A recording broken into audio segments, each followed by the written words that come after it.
চলে আসলাম তোমাদের কাছে। বাই দ্য ওয়ে শুভ দুপুরবেলা। তো বাই দ্য ওয়ে একটু পরে দাদাভাই চলে আসবে, তো আমার রান্নাবান্না কমপ্লিট হয়ে গেছে, তো চান টান করে ভোগ জল দিয়ে তো ভাবলাম একটু শাড়ি পরে নিই, তো শাড়ি পরে তোমাদের কাছে চলে আসলাম।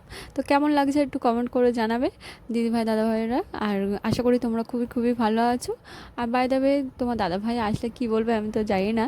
তো বাইরে পরে আমি শাড়ি পরে বার হয়নি, আজকে বার হয়েছি প্রথম। তো চারিপাশটা দেখতে পাচ্ছ কি রোদ আর রোদ, আজকে একটু বেশি রোদ পড়েছে। তার মধ্যে মাথায় আমি শ্যাম্পু করেছি আজকের, তেল মেখে। তো মাথাটা বাঁধা আছে, তো ভাবছি ঘরে গিয়ে খুলবো, খুলে আর তোমাদেরকে দেখাবো। তো বাইরে দাদাভাই চলে এসছে, প্রায় সময় এসছে, খাওয়ার টাইম হয়ে গেছে। তো আমি ভাবছি তাড়াতাড়ি ভিডিও করে আর শাড়িটা খুলে দেবো, দাদাভাই আসলে আবার বলবে কোন তুমি শাড়ি পরেছো। তো ভাবলাম এই দেখতে পাচ্ছ আমি শ্যাম্পু করেছি তেল মেখে।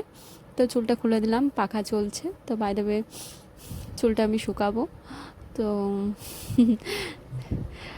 আর আশা করি তোমাদের খুবই খুবই ভালো লাগছে। আর দেখো চুলটা একদম ভিজে আছে। তো আমার তো খুবই খুবই ভালো লাগছে, আশা করি তোমাদেরও খুবই খুবই ভালো লাগছে।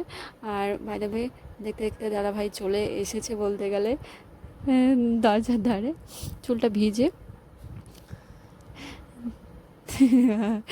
আর কি বলবো, আজকে আমার খুবই খুবই ভালো লাগছে, শাড়ি পরেছি। তো এমনি সময় আমি শাড়ি পরি, কিন্তু শাড়ি পরে তোমাদের কাছে আজকে মাথায় ঘোমটা দেবো, দেখাবো তোমাদেরকে কেমন লাগছে।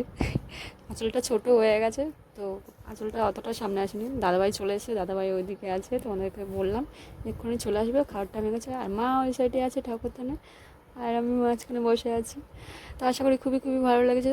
তো টাটা, পরের ভিডিওতে আবার দেখা।